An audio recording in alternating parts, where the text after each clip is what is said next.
यीशु मसीह की हमारा यीशु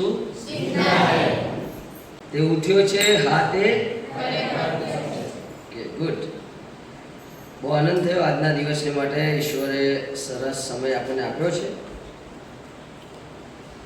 પ્રભુ ઈસુ ખ્રિસ્ત મરણમાંથી સજીવન થયા છે એની એક સાબિતી આપણી પાસે છે તમારી પાસે પણ છે અને આપણી પાસે પણ છે કઈ સાબિતી છે ઈશ્વર તમારી સાથે વાત કરે છે કારણ કે મરેલા માણસો વાત કરે એને આપણે વાત કરવા માટે જવું પડે હે ને નિર્જીવ જેનામાં જીવન નથી એની પાસે તમારે વાત કરવા જવું પડે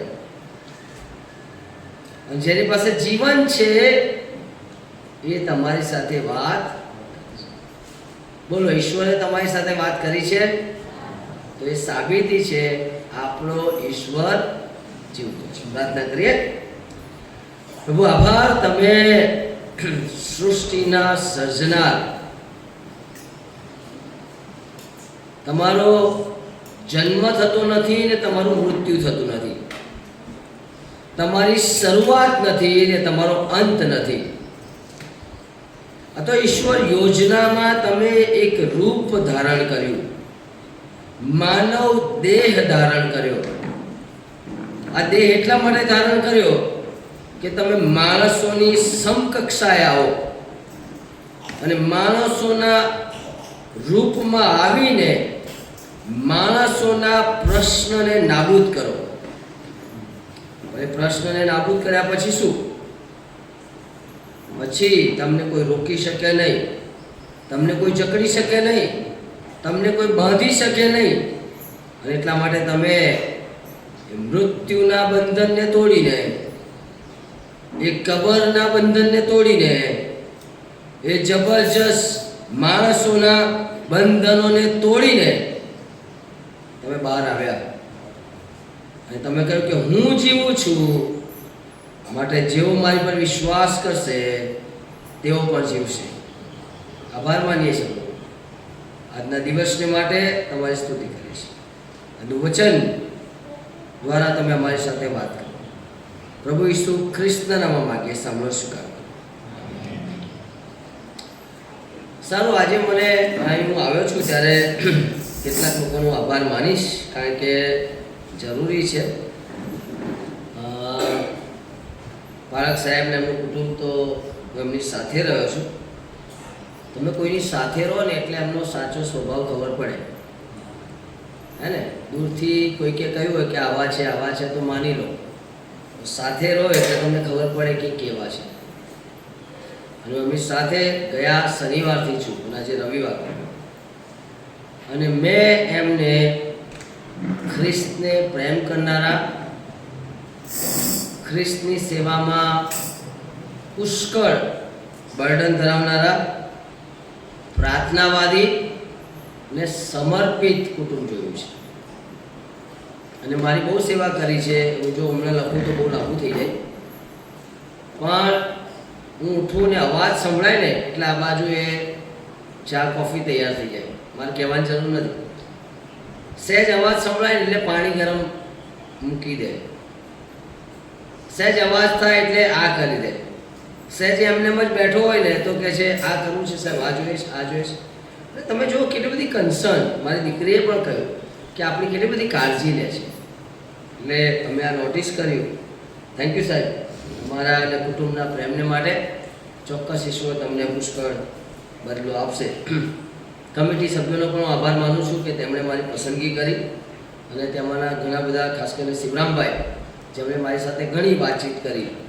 અને 3 વર્ષથી મને કહેતા હતા કે સાહેબ તમે આવો ને બીજે હોય આવો ને બીજે હોય આવો ને બીજે હોય ઇવન કોવિડના સમયમાં પણ પસંદ થયેલો કહેવામાં આવેલો પણ એ વખતે બધું બંધ હતું એટલે હું આવી શક્યો નહીં અને આખરે હું આવ્યો માટે આ કમિટી સભ્યોનો પણ હું આભાર માનું છું જે કુટુંબોએ ભોજન બનાવ્યું મેં જોયું કે અમને 4 જણને જમાડવા માટે એમણે 15 જણનું ભોજન બનાવ્યું છે મેં એવું જોયું અને એટલું બધું મૂકી દીધું હતું કે તમે બધું જ ખાઈ જાવ એમ એટલો બધો પ્રેમ, એટલો બધો પ્રેમ, એટલો બધો પ્રેમ, એટલો બધો પ્રેમ, બહુ જોયો મેં પ્રેમ.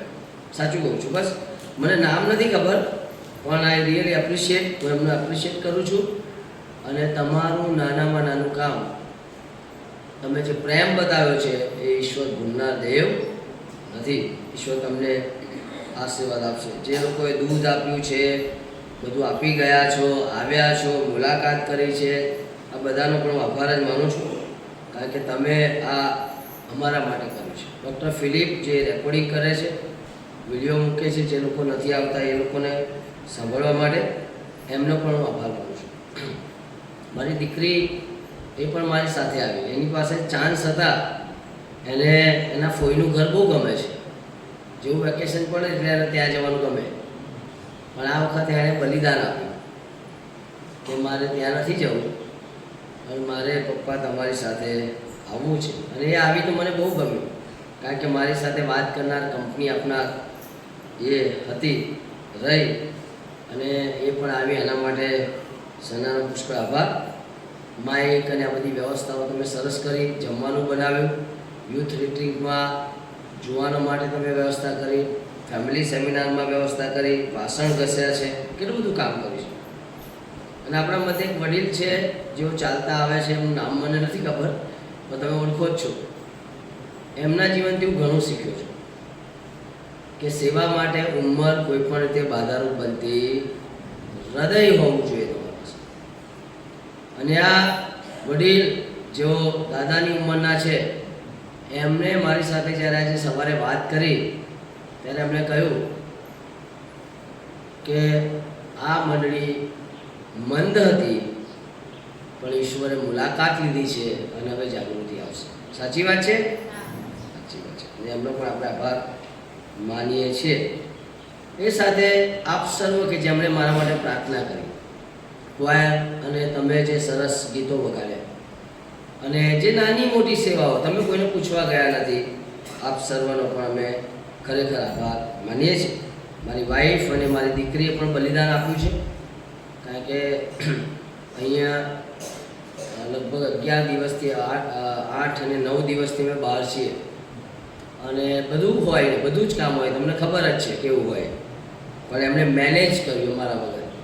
એમનો પણ હું આભાર જ માનું છું. સારું, આજે જે વચન શાસ્ત્ર ભાગ આપણે વાંચ્યું, જો તમારી પાસે યુટ્યુબ હોય ખાસ કરીને જોવાનો, તો એક પિક્ચર છે, મૂવી ધ ક્રોનિકલ્સ ઓફ નાર્નિયા, જોવાનો માટે ખાસ છે, અને તમે તમારા વડીલોને પણ બતાવી શકો છો. આનો જે લેખક છે C.S. લુઈસ, એ સમયનો સૌથી વધારે નાસ્તિક માણસ. એ ઈશ્વરને માને નહીં. એ કહે છે ઈશ્વર છે જ નહીં, ઈશ્વર છે જ નહીં, ઈશ્વર છે જ નહીં. સારામાં સારો લેખક. એના પુસ્તકો એવા, એ ફેન્ટસી એટલે કે એવી કલ્પનાઓ કરીને લખે કે માણસો ગાંડા થાય. C.S. લુઈસ ઈશ્વરના સંપર્કમાં આવ્યો, અને પછી એણે બાઇબલ વાંચવાનું શરૂ કર્યું, અને ઈશ્વરે એની સાથે વાત કરી, અને એણે પ્રભુ ઈસુ ખ્રિસ્તનો સ્વીકાર કર્યો. અને એણે એવું કહ્યું છે, યા તો બાઇબલ વાંચ્યા પછી, પ્રભુ ઈસુ ખ્રિસ્તના જીવન વાંચ્યા પછી એણે 3 બાબતો કહી. પહેલી બાબત, યા તો પ્રભુ ઈસુ ખ્રિસ્ત ગાંડા છે, કારણ કે ગાંડો જ માણસ માર ખાય ને. ગાંડો જ માણસ એમ કે હું દેવ સમાન છું. ગાંડો જ માણસ એમ કે છે હું ને બાપ એક છીએ. ગાંડો જ માણસ કહે કે હું તો સ્વર્ગમાંથી આવ્યો છું. ગાંડો જ માણસ એમ કે આ જૂના કરારની ભવિષ્યવાણી પૂરી કરવા આવ્યો છું. ગાંડો માણસ કે ને, જેની પાસે બુદ્ધિ ના હોય, સમજણ ના હોય, કે આવડત ના હોય. આજે કોઈ માણસ એમ કે હું ઈસુ છું, તો તમે શું કહેશો? ગાંડો જ કહેશો ને. તમે આજે જૂના કરારની ભવિષ્યવાણી લઈને કોઈ એમ કે આ મારા દ્વારા પૂરી થઈ છે, તો તમે કહેશો આ તો ગાંડો છે, છટકેલું છે. C.S. લુઈસ કહે છે આ તો ગાંડો માણસ છે. બીજું વસ્તુ કહે છે, જો એ ગાંડો નથી તો જુઠ્ઠો માણસ છે, એ જુઠ્ઠું બોલે છે. એ ગાંડો નથી તો કે છે હવે જુઠ્ઠું બોલી રહ્યો છે, જુઠ્ઠું બોલી રહ્યો છે કે ઈશ્વરે મને મોકલ્યો છે, જુઠ્ઠું બોલે છે કે હું સ્વર્ગમાંથી આવ્યો છું, જુઠ્ઠું બોલે છે કે હું માણસોના પાપનો તારણહાર છું, જુઠ્ઠું બોલે છે કે મને મારવામાં આવશે, જુઠ્ઠું બોલે છે કે હું ત્રીજા દિવસે સજીવન થઈશ, જુઠ્ઠું બોલે છે કે હું પાછો આવવાનો છે. પણ જો એ ગાંડો નથી અને જો જુઠ્ઠું બોલતો નથી તો પછી એ ઈશ્વર છે. એ ગાંડો નથી અને જો એ જુઠ્ઠું બોલતો નથી તો એ ખરેખર ઈશ્વર છે. અને એટલા માટે કહે છે આ ઈશ્વર છે. કારણ કે ગાંડો માણસ જે બોલે કરે નહીં, જુઠ્ઠો માણસ જે બોલે થાય નહીં. જુઠ્ઠા માણસના જીવનથી કોઈનું જીવન બદલાય? ગાંડા માણસના શબ્દોથી કોઈના જીવનમાં ઉથલપાથલ થાય ના થાય? ગઈકાલે રાત્રે મેં તમને કહ્યું હતું, એમની આખી બાયોગ્રાફી મેં તમને આપી. કેટલા બધા જીવનો ઉથલપાથલ થઈ ગયા અને આજે બી થઈ રહ્યા છે. કારણ કે ઈશ્વર છે. અને એટલા માટે ઈશ્વર છે તો મારે ઈશ્વર તરીકે એમને ભજવા જોઈએ. અને એમણે એક મૂવી એટલે કે પુસ્તક લખ્યું, એના પરથી પિક્ચર બન્યું, ધ ક્રોનિકલ્સ ઓફ નાર્નિયા પહેલો ભાગ. એમાં એક શેતાનનું રાજ હોય છે. આ શેતાનના રાજમાં શેતાનની દેવી હોય છે. એ શેતાનની દેવીના કારણે આખા રાજમાં જબરજસ્ત શ્રાપ હોય છે. પાણી પર શ્રાપ, ભૂમિ પર શ્રાપ, પ્રકૃતિ પર શ્રાપ, જ્યાં જાઓ ત્યાં અંધકાર અંધકાર અંધકાર. પણ કે છે કેટલાક લોકો એવા હોય છે, એ લોકો હવે આ શેતાનની સામે લડવા જાય છે. એમાં બે જુવાનો હોય છે અને એક દીકરી હોય છે, એની સાથે બીજા કેટલાક જાનવરો હોય છે અને એની સાથે એક સિંહ હોય છે જે જાનવરના રૂપમાં હોય છે. એનું નામ અસલન હોય છે અને આ સિંહ એ બોલતો હોય છે. એક સ્ટોરી છે આ. હવે પેલા બે જુવાનોમાંનો એક જુવાન એ પેલી શેતાનની રાણીની વાતમાં આવી જાય છે. એ જે કહે છે કરવા લાગે છે, ત્યાંથી કશું ચોરી લે છે, ગુનેગાર સાબિત થાય છે, એને જેલમાં પૂરે છે. હવે એને છોડાવવાની વાત આવી. એટલા માટે બધા વિચારે છે છોડાવવા જઈએ તો પેલો સિંહ જે અસલન હોય છે એ કહે છે હું એને છોડાવવા જઈશ. શેતાનની રાણીએ પેલા એક જુવાનને મૃત્યુદંડની સજા આપી હોય કે અમે એને મારી જ નાખીશું, હવે પતી ગઈ વાત. અને હવે અસલન ત્યાં જાય છે. આ શેતાનની રાણી અસલનથી બહુ જ બીવે છે. કારણ કે એને ખબર હતી શેતાનને મારી નાખવા માટે જેની પાસે શક્તિ છે તો અસલન પાસે, સિંહ પાસે છે. અને અસલન ત્યાં જાય છે, સિંહ જાય છે. રાણી એના સિંહાસન પર છે. પેલો જુવાનને જેલમાં પૂર્યો છે, એને મૃત્યુદંડની સજા આપી દીધી છે. હવે અસલન કહે છે તું આ જુવાનને છોડી દે. પેલી રાણી હસે છે, બહુ જ હસે છે, બહુ જ હસે છે. અને પછી કહે છે એને છોડાવો છે તારે કિંમત ચૂકવવી પડશે. તો કે બોલ ને શું કિંમત, કેટલા પૈસા જોઈએ છે, શું જોઈએ છે? પૈસા નથી જોઈતા, આના બદલે મારે તારો જીવ જોઈએ છે. બહુ મોટી વાત હતી આ. જો તારે એને છોડાવવો છે તો આના બદલે તારે તારા જીવને મને આપવો પડશે. અસલન કહે છે સારું, મારો જીવ લઈ લે. તો એને છોડાવ. પેલાને છોડાવે છે. આ બાજુ અસલનને બાંધવામાં આવે છે, સાંકળોથી બાંધવામાં આવે છે, એને ઢસડવામાં આવે છે, એને મારતા મારતા મારતા જે જગ્યાએ બલિદાન આપવામાં આવે છે ત્યાં લઈ જાય છે. પુષ્કળ નાચગાન, પુષ્કળ નાચગાન, પુષ્કળ નાચગાન, બધા નાચકૂદ કરે છે. શેતાનની અંદર તો જાણે કે ઉત્સાહ આવી ગયો, ઉત્સાહ આવી ગયો. ત્યાં એક વેદી હોય છે અને આ વેદી ઉપર જે તે માણસને શિક્ષા થાય એને મારવામાં આવે. આ વેદી ઉપર આ અસલનને બાંધવામાં આવે છે અને પછી એને બાંધીને ત્યાં એને સુવાડીને અને એની પર બરાબર તાળના બરાબર એની પર એને સફરિંગ એટલે કે એને મારવામાં આવે છે. અને પછી આ લોકો એને મારી નાખે છે અને એના શરીરમાં એના ચાકુના ઘા કરીને એને મારી નાખે છે. અને બધા એટલા બધા આનંદમાં, એટલા બધા આનંદમાં, એટલા બધા આનંદમાં અને બહુ આનંદ કરતા કરતા જતા રહ્યા. શેતાનને એવું લાગે છે કે હવે અસલન મરી ગયો, અમને હરાવનારો, અમને મારનારો, અમારી પર અધિકાર કરનારો, અમને અમને આ જગ્યામાંથી બહાર કાઢનારો અસલન જતો રહ્યો. હવે અમારી સામે કોણ આવશે? ત્રીજા દિવસે એ વેદીનો પથ્થર તૂટી જાય છે અને ત્યાં એ અસલન એ જીવતો થાય છે. એટલા જ માટે મેં તમને કહ્યું ને, ક્રોનિકલ્સ ઓફ નાર્નિયા, C.S. લુઈસ જે પ્રભુ પાસે આવે છે એ કેવી રીતે નાટક બનાવે છે. અને ત્યાં એના કેટલાક બીજા મિત્રો આવે છે અને પૂછે છે આ શું થયું? તો કહે છે તમે આ વેદીની આસપાસ વાંચ્યું નથી? તો વેદીની આસપાસ એવું લખેલું હતું, જો કોઈ નિર્દોષને આ વેદી ઉપર મારવામાં આવશે તો ત્રીજા દિવસે પથ્થર તૂટી જશે અને વેદી ઉપર જેને મારવામાં આવ્યો છે એ સજીવન થશે. અને પછી અસલન અને ટીમ જાય છે અને શેતાન અને શેતાનના સામ્રાજ્યને નાશ કરે છે. હાલેલુયા!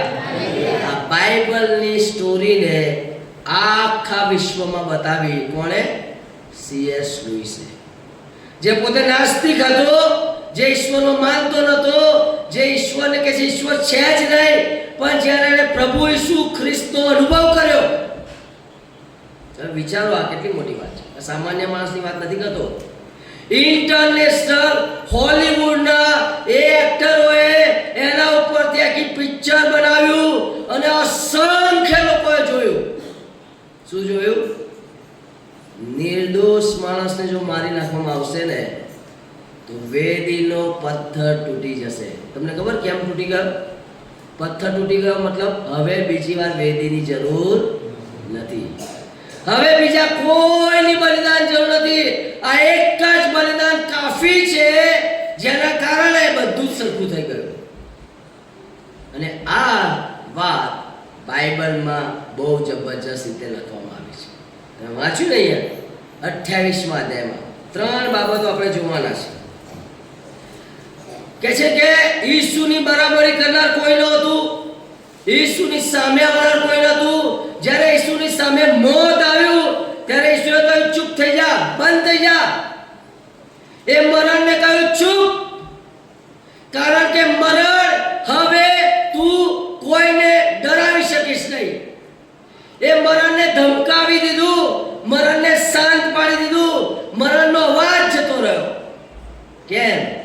કારણ કે મરણમાંથી બહાર આવ્યા છે પ્રભુ ઈસુ. એ પ્રભુ ઈસુ ખ્રિસ્ત એ મરણમાંથી બહાર આવ્યા. અને તમે જાણો છો એ પ્રમાણે આજે ઈસુ જીવે છે. તમે વાંચો કે ના વાંચો, તમે માનો કે ના માનો, દરેક ક્ષણે સાક્ષીઓ ઊભી થઈ રહી છે. લોકો મરવા તૈયાર થયા. શિષ્યોના જીવનો બદલાઈ ગયા. જે બિકળ શિષ્યો હતા, જે ઘરમાં પુરાઈ રહેતા હતા, એ હવે જાહેરમાં આવી ગયા, મારી નાખો અમને, કઈ વાંધો નહીં. કે છે યહૂદી લોકોએ શનિવારના બદલે રવિવાર જાહેર કરી દીધો અને એટલા માટે આપણે રવિવારે ભેગા થઈએ છીએ. કેમ? કારણ કે આ દિવસે આપણો પ્રભુ જીવતો થયો છે. સુવાર્તા જે માત્ર ને માત્ર એક જ જગ્યાએ હતી, હવે વિશ્વમાં ફેલાઈ ગઈ. શિષ્યો મરવા માટે તૈયાર થયા. બે વસ્તુ બને. જેણે ઈસુને જોયા નથી ને અનુભવ નથી કર્યો ને એ બિકણો હોય છે. ખ્રિસ્તીઓ તો હોય શકે, પણ કેવા હોય? બિકણો હોય. પણ જેણે ઈસુને જોયા છે કે અનુભવ કર્યો છે, જીવન બદલ્યા છે, એ હવે નિડર બની જાય છે. એમને કોઈ ચિંતા નથી. એમને કોઈ પણ જાતની ચિંતા થતી નથી. માર્થે લખેલ સુવાર્તા 28મા અધ્યાયમાં કહે છે કબર ખાલી છે, અને આજે પણ ખાલી છે. કેટલા બધા વિશ્વના લોકો કબરમાં જા કરે છે, પણ ત્યાં તો ઈસુ નથી. એ કબર ખાલી છે. આજ સુધી કોઈ પણ માણસ પાછો આવ્યો નથી એવું કહેવા માટે કે અહીંયા આગળ ઈસુના એ હાડકાં પડ્યા છે, એના DNA ના મળ્યા છે, એના લોહીના સ્પોટ મળ્યા છે, કે એનું શરીર મળ્યું છે, કે કંઈક મળ્યું છે. કેમ? કારણ કે કબર ખાલી છે. એ શિષ્યોના જીવનો અચાનક જ બદલાઈ ગયા. જે લેવા માટે ચાલતા હતા, માન માટે ચાલતા હતા, સન્માન માટે ચાલતા હતા, હવે કહે છે માર ખાવા માટે ચાલવા લાગ્યા.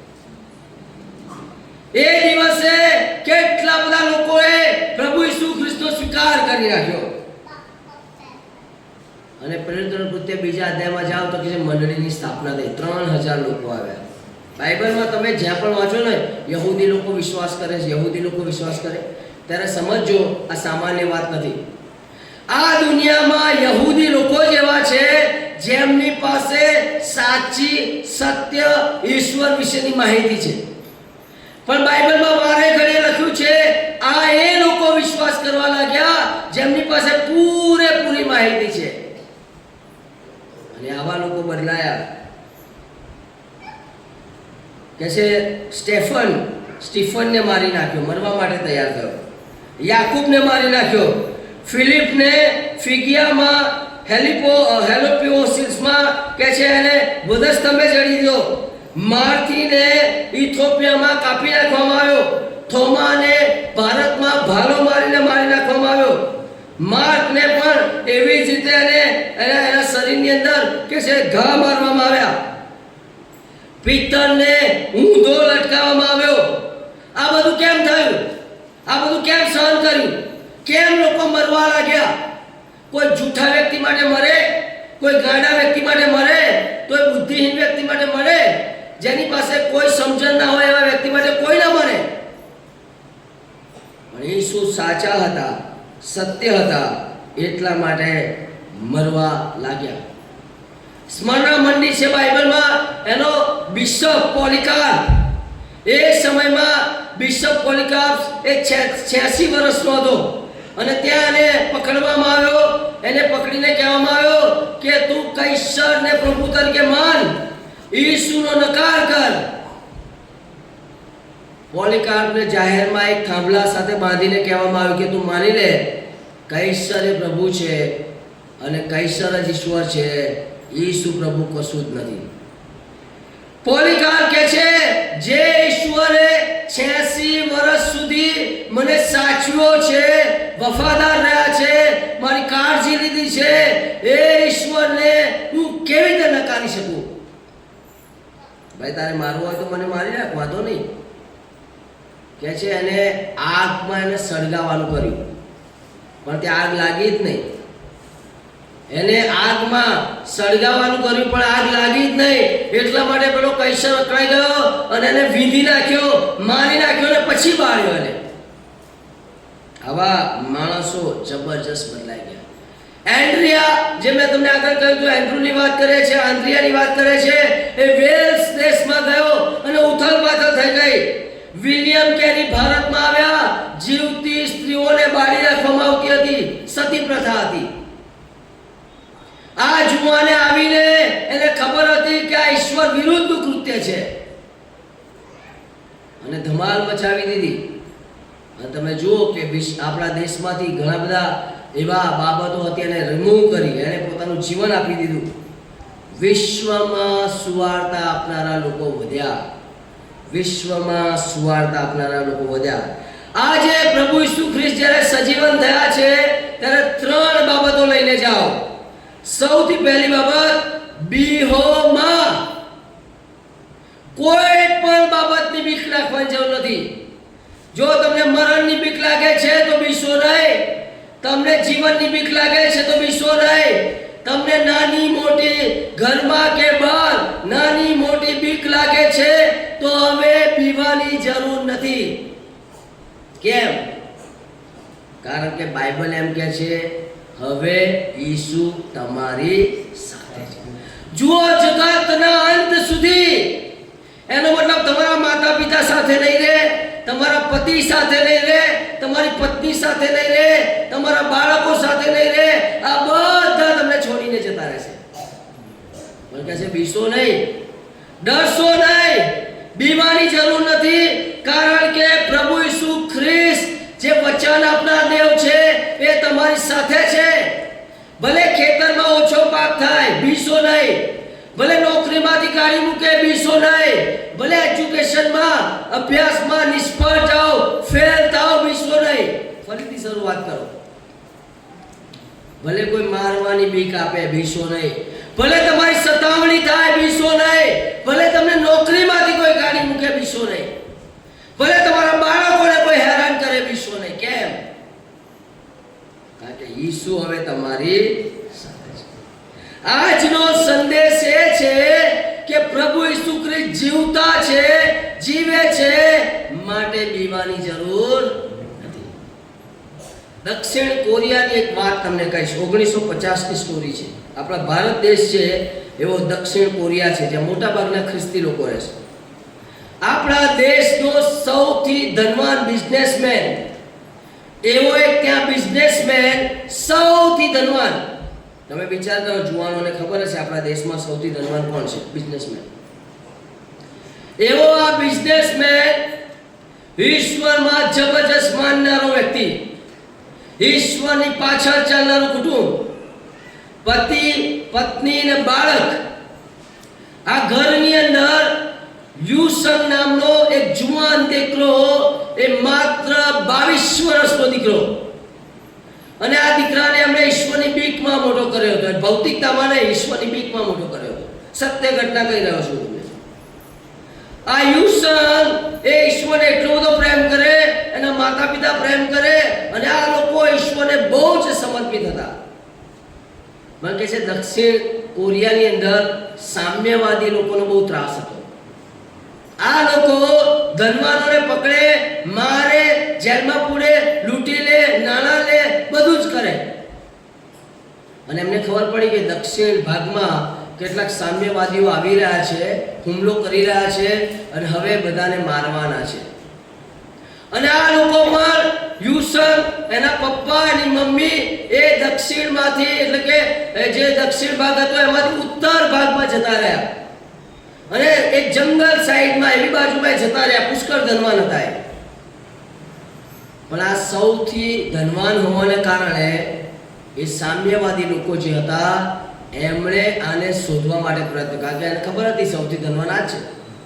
આખરે યુસંગના પિતાને પકડી પાડ્યા, એને મારીને લઈ ગયા. આવું બધું થયું ત્યારે એની સાથેના ઘરના સભ્યો જંગલમાં આમથી તેમ બધા ભાગી ગયા, અને ભયંકર ત્યાં કત્લેઆમ થઈ. લોકો આમ ગયા, આમ ગયા, આમ ગયા. યુસંગ પણ પોતાનો જીવ બચાવીને જંગલમાં ભાગી ગયો.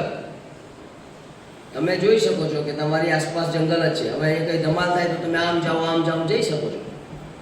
એ જંગલમાં જ્યારે જાય છે ત્યારે ત્યાં અમેરિકન લોકોના એક કેમ્પ હોય છે, ત્યાં સૈનિકો હોય છે. એ લોકો આ સામ્યવાદીઓને રોકતા હોય છે, સામ્યવાદીની સામે લડતા હોય છે. પણ જ્યારે યુસંગ જાય છે ત્યારે અમેરિકન લોકો એવું માને છે આ તો જાસૂસ છે, અને આપણી જાસૂસી કરવા આવ્યો છે, એટલા માટે એને જેલમાં પૂરી દે છે. હવે આ યુસંગ તો જેલમાં હોય છે. થોડોક સમય થયો ત્યારે ત્યાં સ્થાનિક કોરિયન લોકોએ ખબર પડી કે આ તો પેલા બિઝનેસમેનનો છોકરો છે, આ જાસૂસ નથી. એટલા માટે હવે એમણે કહ્યું અમેરિકન લોકોને કે ભાઈ આ છોકરો એ તો બિઝનેસમેનનો છે, જાસૂસ નથી, એને છોડી દો. અમેરિકન જે અધિકારી હતો એને પણ ખબર પડી, અને એને કહ્યું કે હા સારું, આપણે એને છોડી દઈએ. પણ યુસંગ કહે છે મારે બહાર જવું નથી, મારે અહીંયા જ રહેવું છે, અને જે કેદીઓ છે એ કેદીઓની મારે સેવા કરવી છે. હવે ત્યાં સૌથી વધારે કેદી ચાઇનાથી લાવવામાં આવેલા ચાઇનીઝ લોકો હતા. અને આ યુસંગ શું કરે, જ્યારે એમને બરાબર કામ કરાવે ને બધાને, ત્યારે રાત્રે થાકીને પાછા આવે ને તો યુસંગ ગરમ પાણી લાવે. એ ચાઇનીઝ જે કેદીઓ હોય એમના પગ પાણીમાં મૂકે, ગરમ પાણી રેડે, અને એમને પગ દબાવે અને એમની સેવા કરે. આ ધનવાન પિતાનો આ દીકરો હવે કેદીઓની સેવા કરી રહ્યો છે, અને ગીત ગાય, મારો પ્યાલો ઉભરાઈ જાય છે, મારો પ્યાલો ઉભરાઈ જાય છે. ગીત 23 એ ગાયા કરે, અને આવી રીતે બધાની સેવા કરે. અહીં આગળ કોઈકે પૂછ્યું ભાઈ તું કેમ કરે છે? તો કે જે મને પ્રભુ ઈસુ ખ્રિસ્તે કહ્યું છે તારે આ કેદીઓની સેવા કરવાની છે. અને એ તો કેદીઓની સેવા કરવા લાગ્યો. ધીરે ધીરે ધીરે ચાઇનીઝ કેદીઓ પ્રભુ ઈસુ ખ્રિસ્તને ઓળખતા થયા.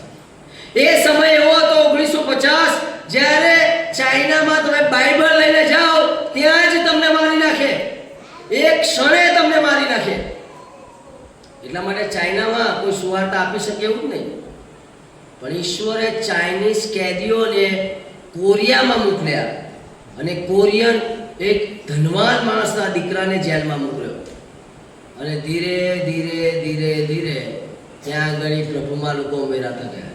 સૌથી પહેલી મંડળી એ જેલમાં સ્થપાય અને એનો બાળક યુસંગ બન્યો અને તે શિક્ષણ આપવા લાગ્યો અને ઘણા બધા કેદીઓએ પ્રભુ ઈસુ ખ્રિસ્તનો સ્વીકાર કર્યો.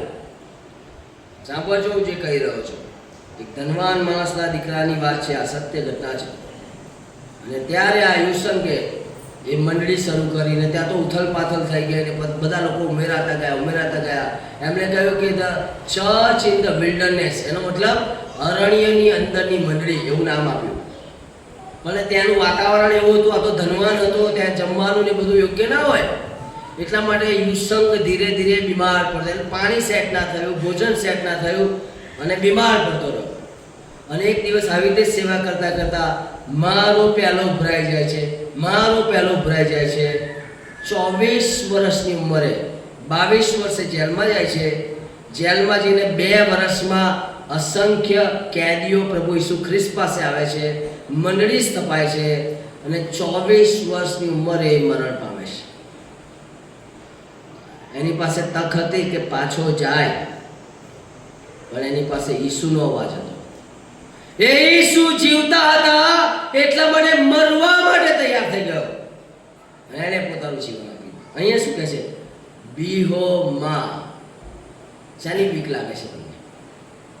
કઈ બાબતથી બીઈ રહ્યો છે? તમારું ભવિષ્ય કેવું હશે એનાથી બીઈ રહ્યા છો? તમે કેવી રીતે તમારા બાળકોનું જતન કરશો એવી રીતે બીઈ રહ્યા છો? તમારા જીવનમાં જે નાણાકીય પ્રશ્નો છે, કૌટુંબિક સંઘર્ષો છે, તમારા ઘરની અંદર પ્રશ્નો છે, તમારી ખેતીવાડીમાં પ્રશ્નો છે, તમારી જીવનમાં જે નિરાશાઓ છે, એ બધાથી બીઈ રહ્યા છો? તો આજે તમારા માટે આ સંદેશ છે, બીવાની જરૂર નથી, કારણ કે પ્રભુ ઈસુ ખ્રિસ્ત તમારી સાથે છે. બીજી બાબત કહે છે જાઓ. જે બીવે ને જાય નહીં, કહે છે જાઓ. 10મી કલમમાં કહે છે ત્યારે ઈસુ તેઓને કહે છે બીહોમાં પણ જાઓ. જે બીવે છે એ જતો નથી. તમે યુટ્યુબ પર ને બધું જોતા હશે, સતાવણી થાય છે.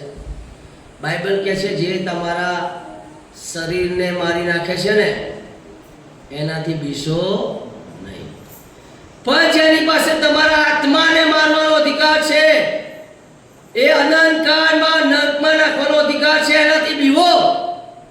પણ આપણે શરીરની વેદનામાં બી રહ્યા છે. કે છે બીસો નહીં. સતાવણી આવે તોય બીસો નહીં.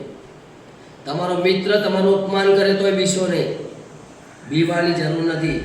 પણ બીહોમાં પણ જે બી છે ને ના જાય છે. યાદ રાખો, જે બીવે છે જતો નથી. પણ જાઓ. ક્યાં જાઓ? તમારે જવાનું છે. કોની પાસે? તમારા ભાઈઓ પાસે, તમારા મિત્રો પાસે, તમારા સગા સ્ત્રીઓ પાસે, તમારા ઓળખીતાઓ પાસે, તમારી આસપાસ જોડાયેલા લોકો પાસે જવાનું છે. બીઓમાં પણ જાઓ. માર્થી 9મો અધ્યાય વાંચો, યોહાન 4થો અધ્યાય ને 34 થી 35 કલમ વાંચો. માર્થી 9મો અધ્યાય વાંચો તો તમને ખબર પડશે.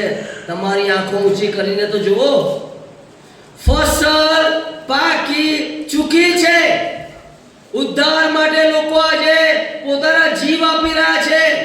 તારણ માટે, પાપથી છૂટવા માટે, નરકથી બચવા માટે લોકો કેટલા બધા મહેનત કરી રહ્યા છે. તો તમને ખબર છે ને કેવી રીતે પાપમાંથી છૂટાય? તમને ખબર છે ને કેવી રીતે નરકથી બચાય? તમને ખબર છે ને સ્વર્ગ કેવી રીતે મળે? તમને ખબર છે ને ઈશ્વર કોણ છે? તમને ખબર છે ને ઈશ્વર કેવા છે? તમને ખબર છે ને ઈશ્વર શું કરે છે? દુનિયાને નથી ખબર, તમને ખબર છે. તો પછી આંખો ઊંચી તો કરો, જુઓ તો ખરા તમારી આસપાસ કોણ છે, કેવા છે, કયા પાપમાં પડેલા છે, વ્યસનમાં પડેલા છે, ભંડાઈમાં પડેલા છે, ભ્રષ્ટાચારમાં પડેલા છે, લાંચમાં પડેલા છે, દુષ્ટતામાં પડેલા છે. એમને એવું લાગે છે કે આ જ જીવન છે. પણ આ જીવન તો 70-80 વર્ષમાં ખતમ થઈ જશે. ઊભું રહેવું પડશે ઈશ્વરની સામે. જવાબ આપવો પડશે. તે શું કર્યું? તે આ શરીરમાં કેટલા પાપ ભેગા કર્યા?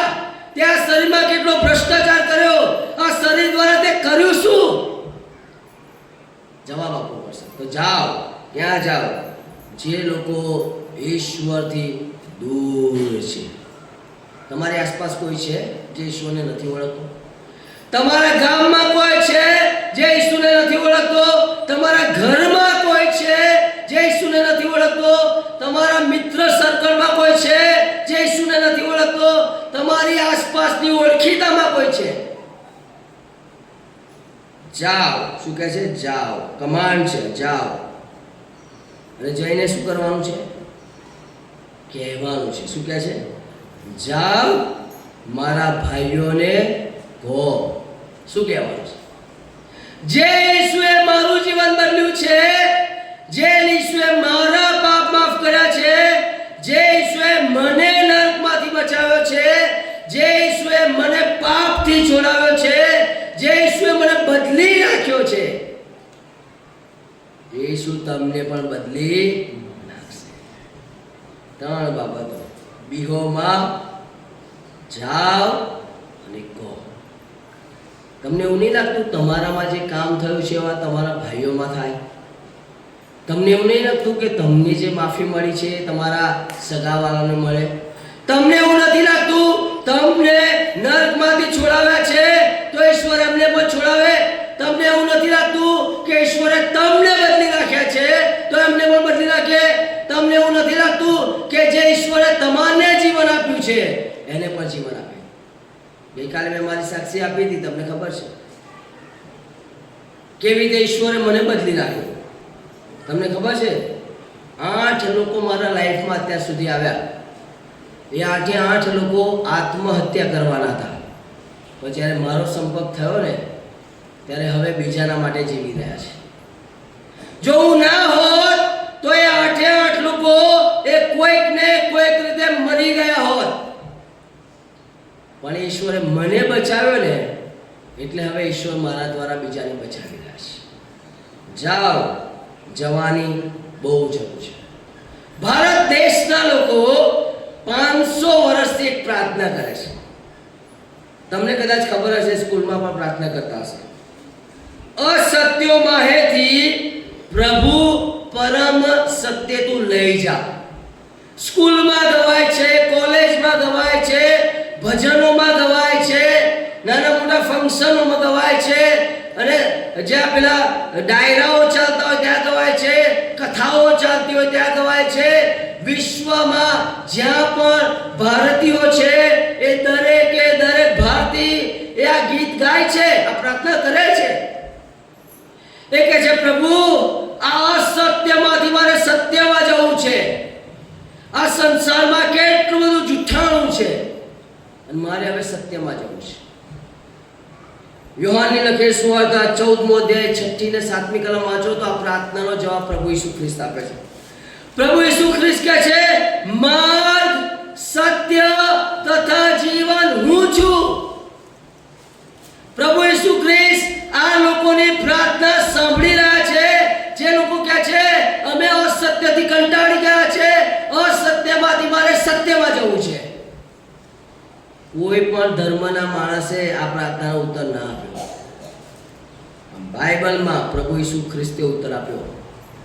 તમારે અસત્યમાંથી નીકળવું છે, તમારે પાપમાંથી નીકળવું છે, તમારે દુરાચારમાંથી નીકળવું છે, તમારે જુઠ્ઠાણામાંથી નીકળવું છે, તો કે છે માર્ગ, સત્ય તથા જીવન હું જ છું, બીજું કોઈ નહીં. ઈસુ સિવાય તમે સત્ય શોધશો ને તો નહીં મળે. ઈસુ સિવાય તમે માર્ગ શોધશો તો નહીં મળે. ઈસુ સિવાય જો તમે જીવન શોધશો નહીં મળે. તમને એમ કે નોકરીમાં જીવન મળશે, કદી નહીં મળે. કેટલા બધા ફિલ્મ સ્ટારો દારૂ પી રહ્યા છે, કેટલા બધા હાઈ પ્રોફાઇલ લોકો આત્મહત્યા કરી રહ્યા છે, કેટલા બધા લોકો ધનાઢ્ય લોકો અત્યારે વ્યસની બની ગયા છે કારણ કે એમની પાસે નાણાં છે, ધન નથી. કહે છે જીવન હું છું, મારા આશ્રય વિના પિતાની પાસે કોઈ જાય નહીં. 500 વર્ષથી આ લોકો પ્રાર્થના કરતા હતા. એનો જવાબ પ્રભુ ઈસુ ખ્રિસ્ત.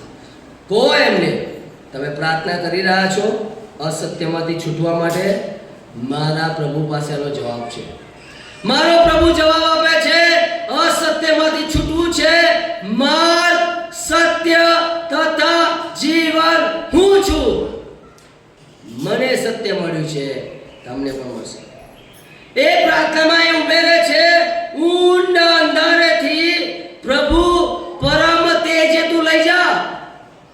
જબરજસ્ત અંધકાર છે મારી આસપાસ, ભયંકર અંધકાર છે, એટલો બધો અંધકાર, પાપનો અંધકાર, નરકનો અંધકાર, મૃત્યુનો અંધકાર, બંધનોનો અંધકાર, અંધરમાં હું ફસાયેલો છું.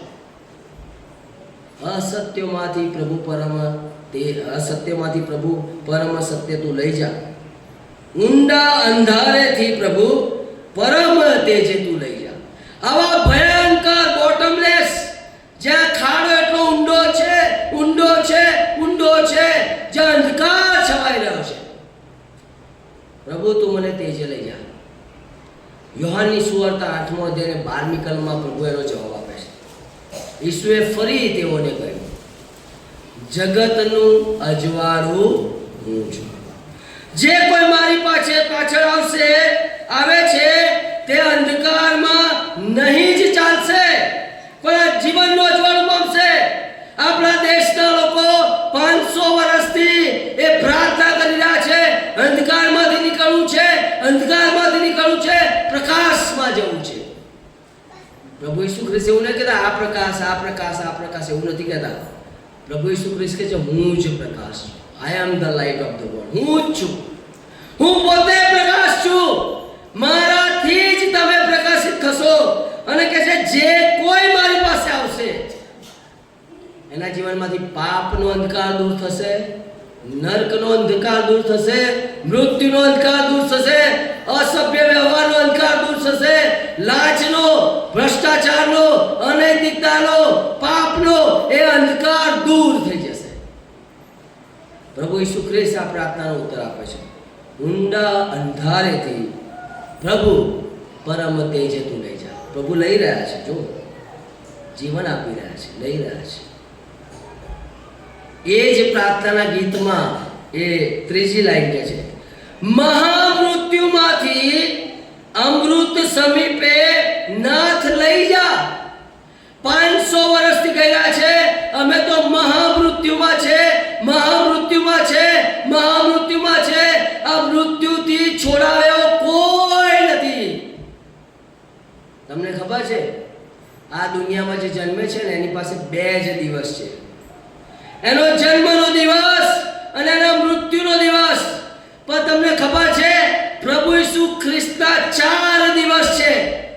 એનો જન્મનો દિવસ છે, એના મૃત્યુનો દિવસ છે, મૃત્યુમાંથી સજીવન થવાનો દિવસ છે, અને પાછા આવવાનો દિવસ છે. બતાવો દુનિયામાંથી કોઈ છે આવો જેની પાસે 4 દિવસ હોય? આ દુનિયામાં જે જન્મે છે એની પાસે 2 જ દિવસ છે. પણ આ ઈસુ પાસે કેટલા દિવસ છે? આમ હિંમતથી કહો, જઈને બીક લાગ્યા વગર કહો. શેની બીક લાગે છે? કોની બીક લાગે છે? કહો તમે. હું જે ઈશ્વરને ભજું છું એની પાસે 4 દિવસ છે. તું જે ઈશ્વરને ભજે છે એની પાસે કેટલા દિવસ છે? ખબર પડી જશે સત્ય શું છે. મહામૃત્યુમાંથી અમૃત એટલે કે ઇટર્નલ, સદાકાળ. કે જે અમૃત પીવે ને એટલે માણસ મરે નહીં, હે ને? જ્યારે અમૃત પીવે, અમૃત એક એવું ઔષધિ બતાવે છે, એ અમૃત જો તમે પી લો તો તમારામાં મૃત્યુ ક્યારે ના આવે. મહામૃત્યુમાંથી અમૃત સમીપે નાથ તું લઈ જા. પ્રાર્થનાનો ઉત્તર બીજા કોઈ આપ્યો નહીં, પણ પ્રભુ ઈસુ ખ્રિસ્ત આપે છે. યોહાનની સુવાર્તા 11મો અધ્યાય 25મી કલમ, પુનરુત્થાન તથા જીવન હું છું. પુનરુત્થાન તથા જીવન હું છું.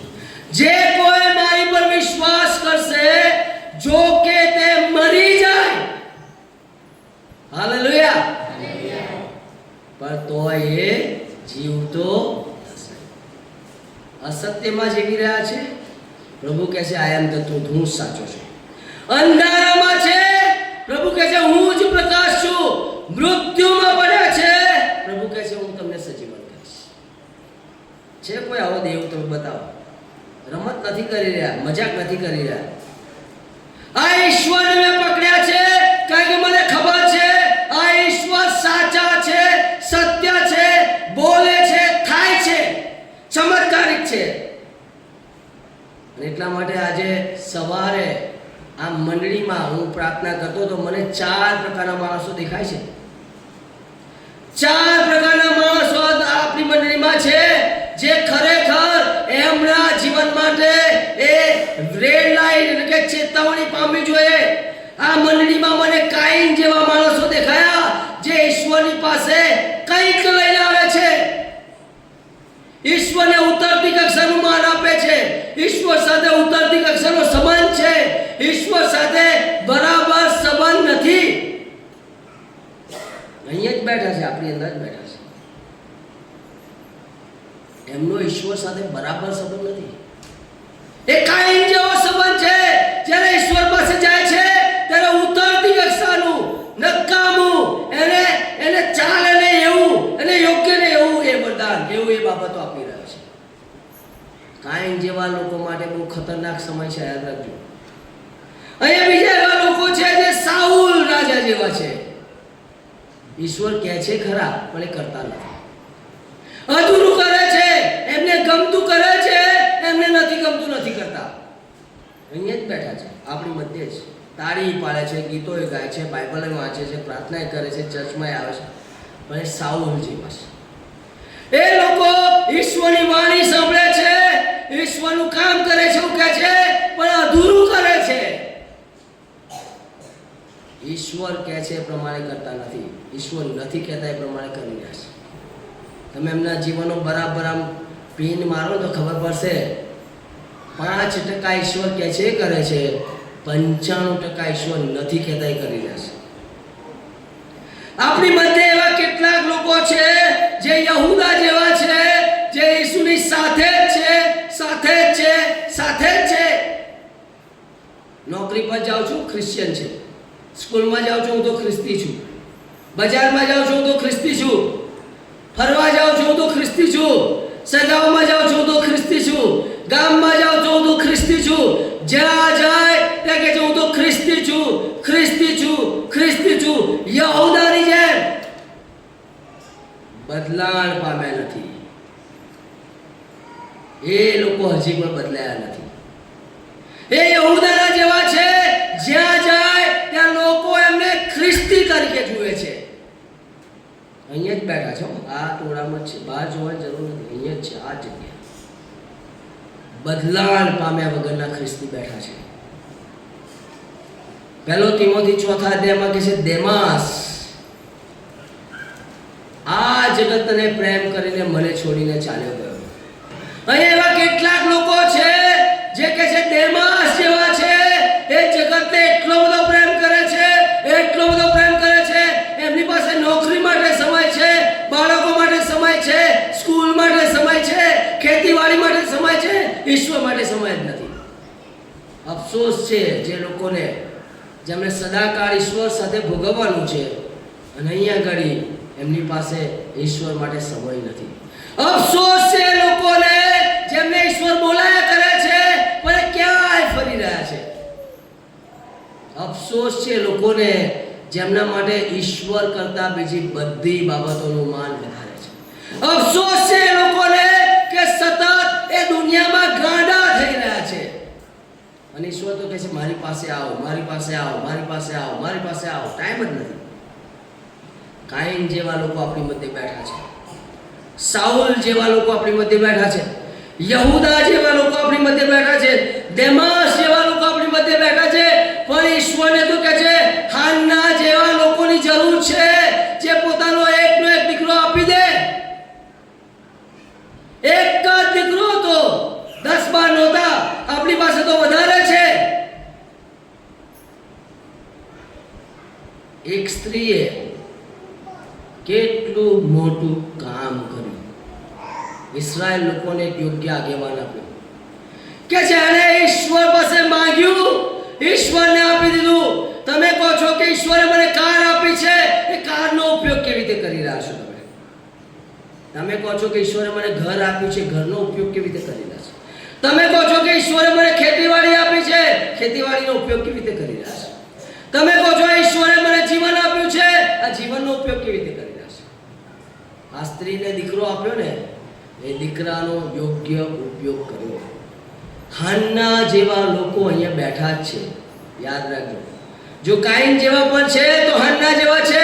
કાઈને ઉતરતી કક્ષાનું આપ્યું, જેની કોઈ વેલ્યુ નહોતી, પણ હાન્નાએ તો એનો જીવ આપી દીધો, એનું કલેજું આપી દીધું, એનો એકનો એક દીકરો આપી દીધો. જેણે વધસ્તંભના પુનરુત્થાન પામેલા ઈસુનો અનુભવ કર્યો હોય ને, એ ઈસુ માટે કશું બાકી ના રાખે. કે છે હાન્ના જેવા લોકો અહીંયા બેઠા છે, કે છે મરિયમ જેવા લોકો અહીંયા બેઠા છે, જેમને કહેવામાં આવ્યું તું કુંવારી છે અને તું ગર્ભવતી થઈશ. એને ખબર હતી પથ્થર પડશે, માર પડશે, મારી નાખશે, અપમાન થશે, લોકો થૂકશે, કાઢી મૂકશે. પણ એને શું કીધું ખબર? પ્રભુ તારા કહ્યા પ્રમાણે તારી દાસીને થાવ. એ માર પડશે, કઈ વાંધો નહીં, તારી ઈચ્છા છે. એ કાઢી મૂકશે, કઈ વાંધો નહીં, તારી ઈચ્છા છે.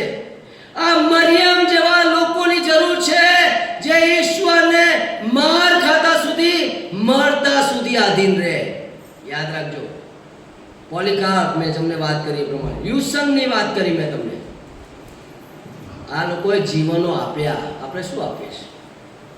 આપણી આધીનતા જો એ જ ઈસુને ભજી રહ્યા છે, જે ઈસુને તમે ને હું ભજી રહ્યા છે. પણ એ લોકો જીવન આપી રહ્યા છે, આપણે શું કરી રહ્યા છે? આપણે શું કરી રહ્યા છે? કે છે મરિયમ જેવા લોકોની આજે બહુ જરૂર છે. એ આધીનતા એ આપણા જીવન સુધી આવે ને તોય કરી નાખે. સ્ટેફન જેવા લોકોની જરૂર છે, જે સુવાર્તા પ્રગટ કરતા કરતા મરી પણ જાય. માતાઓ અને પિતાઓ, તમારે તમારા હૃદય પર પથ્થર મૂકવો પડશે. તમારે તમારા બાળકોને યુસંગ જેવા બનાવવા પડશે, કે જેલમાં પણ જાય, કે એની સતાવણી થાય તોય ઈસુને છોડે નહીં. જેના માતા પિતા તારણ પામેલા છે, એના બાળકો તારણ પામેલા છે. મને અશોકભાઈનું પરિવાર બહુ ગમ્યું. હમણાં ઊભા થયા, મેં પૂછ્યું, વેરી નાઇસ. મને 3 ફેમિલીમાં અસર થઈ, બીજા ઘણા પણ છે. એક તો પેલા દાદા જે આવે છે, અશોકભાઈનું કુટુંબ, જે બાળકો અને પત્ની ને દીકરી સાથે ઊભા થયા છે. કોઈ આવો પરિવાર? એ સાથે ઊભા થયા, સાથે ગીત ગાયું, જુવાનો ઊભા થયા. જુવાનો થતા જ નથી. આ દિનેશભાઈનું પરિવાર જો, એ બંને ક્વાયરમાં છે ને દીકરી તારણ પામી છે. વિચાર કરવા જેવી વાત છે. જ્યારે તમે ઈશ્વરમાં આવશો, તમારું પરિવાર આવશે, ઓટોમેટિક તમારા બાળકો પણ આવશે. બાળકોને હિંમતવાન બનાવવાની જરૂર છે. કે છે સ્ટીફન કહે છે કે એને પથ્થર મારતા હતા ને ત્યારે ઈસુને જોતો હતો. અત્યારે તો આપણને કશું નહીં થતું ને તો ઈસુને નથી જોતા. કે છે માથા પર પથ્થર પડી રહ્યા છે, મારી રહ્યા છે, એને બીક લાગતી નથી, એને દર્દ થતું નથી, એને વેદના થતી નથી, કારણ કે એ સમયે ઈસુને જોઈ રહ્યો છે. અમેઝિંગ કહેવાય, જબરજસ્ત કહેવાય. આ બાળકોને તૈયાર કરવાની જરૂર છે. સ્ટેફન જેવા લોકો જોઈએ. મોત પણ આવે ને તો હલે નહીં. આપણે તો નોકરી જતી રહે ને હલી જઈએ, અભ્યાસ જતો રહે ને હલી જઈએ, ખેતીવાડીમાં પ્રશ્નો આવે ને હલી જઈએ. કેવા ખ્રિસ્તીઓ બની રહ્યા છે? ધીરે ધીરે ધીરે ધીરે ધીરે આપણે માઈક આગલા ખ્રિસ્તી તો નથી બની રહ્યા ને, ડરનારા ખ્રિસ્તી તો નથી બની રહ્યા ને, બિકલ ખ્રિસ્તી તો નથી બની રહ્યા ને, આ જગતના રૂપરંગમાં ઢળેલા ખ્રિસ્તીઓ તો નથી બની રહ્યા ને. સ્ટેફન જેવા ખ્રિસ્તીઓ જોઈએ. મારી દીકરીની વાત કરું તમને, એમને જ્યારે સ્કૂલમાં જાય ને ત્યારે એમને એવી ઘણી બધા પડકારો આવે છે, જે એમને સમાધાન કરવાનું કહે છે, એ બોલતા જ નથી. ભલે એમની નિંદા થાય, ભલે એમની પર કોઈ એમની પર તોહમત મૂકવામાં આવે, ભલે એમને રિજેક્ટ કરવામાં આવે, પણ એ કામ કરતા જ નથી જે પ્રભુ ઈસુ ખ્રિસ્તે ના પાડી છે. મેં કહ્યું મરી જવાનું થાય ને તો નહીં કરવાનું. એ સ્કૂલ છૂટી જશે ને ચાલશે. મારા પ્રભુને ક્યારેય નિરાશ કરવાના નહીં. હું નિરાશ નથી કરતો તો મારું બાળક પણ ના કરે. સ્ટેફન જેવા લોકોની આજે જરૂર છે. અને છેલ્લે એપાફ્રોડિટસ નામનો માણસ, ફિલિપીઓનો પત્ર 2 અધ્યાય 25મી કલમથી વાંચો તો કહે છે એ મંડળીના સેવકોની સાથે ઉભો રહેનાર હતો અને પોતાનું જીવ આપી દેનાર હતો. એ સેવકોની સાથે જ ઉભો રહે, સેવકોની સાથે જાય, એમને હિંમત આપે, બળ આપે, એમને મદદ કરે, સુવાર્તાને ફેલાવનારો હતો. અત્યારે તો સેવકોને રવિવાર સિવાય આપણે બહુ ધ્યાનમાં જ લેતા નથી. મારે સેવામાં સેવક કંઈ આપવું નથી અને જે સેવા કરે છે એને મદદ એ કરવી નથી. બધું જ કામ પૈસાથી નહીં થાય, પૈસા નહીં જોઈએ. પ્રેમ, હૂંફ, કાળજી લેવાની જરૂર છે. આ 4 પ્રકારના માણસો છે. હન્નાની જરૂર છે, મરિયમની જરૂર છે, સ્ટેફનની જરૂર છે, એપાફ્રોડિટસની જરૂર છે. કારણ કે જો આવા લોકો આ મંડળીમાં હશે ને તો આ મંડળીમાં ક્યાંય જગ્યા ખાલી નહીં રહે. તો કિંમત ચૂકવવી પડશે. હન્નાએ કિંમત ચૂકવી, મરિયમે કિંમત ચૂકવી, સ્ટેફને કિંમત ચૂકવી, એપાફ્રોડિટસે કિંમત ચૂકવી. કારણ કે કિંમત ચૂકવ્યા વગર ઈશ્વરની સેવા શક્ય જ નથી. અને આજે સવારે આ લઈને જાઓ તમે. ઈસુ આપણો જીવતો થયો છે. એ અસત્યમાં જીવનારા લોકોને પ્રભુ કહે છે આઈ એમ ધ ટ્રુથ, હું જ સત્ય છું. એ અંધારામાં પડેલા લોકોને કહે છે હું અજવાળું છું. એ મૃત્યુના બંધનમાં પડેલા લોકોને કહે છે હું પોતે જ એ પુનરુત્થાન છું, જીવું છું. આ જો ઈશ્વર આપણા જીવે છે તો મરેલા જેવું જીવન જીવવાનું બંધ કરી દઈએ. આપણે ગર્વથી જીવીએ. આપણા ચહેરા પર દેખાવું જોઈએ હું જીવતા ઈશ્વરને ભજનાર છું. આપણી જીવનશૈલીથી દેખાવું જોઈએ મારો ઈશ્વર જીવતો છે. આપણી વાતચીતમાં દેખાવું જોઈએ આપણે જીવતા ઈશ્વરને ભજનારા છે. અને આજે જો તમે આવું કરશો ને તો ગજબની જાગૃતિ આવશે. આ મંડળીને આ 4 પ્રકારના જે લોકોની જરૂર છે. કાઈન જેવા લોકો તો છે જ, સાઉલ જેવા લોકો તો છે જ, યહૂદા જેવા લોકો તો છે જ, અને દેમાસ જેવા લોકો તો બેઠા જ છે. એમને બેસી રહેવા દો. એ કાઈન જેવું જ કરશે આવતા રવિવારે પણ. એ ઓછું જ આપશે ઈશ્વર. એ જીવને નહીં આપે, સમય નહીં આપે, કશું નહીં આપે, ઉતરતો આપશે. એ સાઉલ જેવા અમને બેસી જ રહેવા દો, કારણ કે ઈશ્વરને આધીન નહીં થાય. એ યહૂદા જેવા લોકોને આપવા દો. એ આખા દુનિયામાં ઢંઢેરો પીતાવશે હું ખ્રિસ્તી, મારું કુટુંબ ખ્રિસ્તી, મારા બાળકો ખ્રિસ્તી, પણ બદલાવ નહીં મળે. નેવર. કારણ કે યહૂદા છે. નામ એનું કદાચ બીજું હશે પણ યહૂદા છે. એ દેમાસ જેવા લોકો અહીંયા જ બેઠા છે. અહીંથી બહાર જશે અને જગતમાં ખોવાઈ જવાના છે. એમને જગતનો પ્રેમ જ એટલો બધો વાલો છે, ઈશ્વર એમને ગમશે જ નહીં. આ તો ધર્મના કારણે આવી રહ્યા છે, નહીં તો આવે નહીં પાછા. પણ એમને બેસી રહેવા દો. પણ તમારામાં હન્ના જેવા લોકોને તૈયાર કરો. એક તો જુવાન આપી દો. તમારામાં મરિયમ જેવા લોકોને તૈયાર કરો. આઈ વિલ ડુ એનીથિંગ, જે પણ થાય હું આધીન રહીશ. તમારામાં સ્ટેફન જેવા લોકોને તૈયાર કરો અને કહો પ્રભુ તું જીવતો છે અને જે થાય તૈયાર છું કરવા માટે. તમારામાં એપાફ્રોડિટસ નામના જેવા લોકો તૈયાર કરો જે સેવામાં ખડે પગ ઉભા રહે.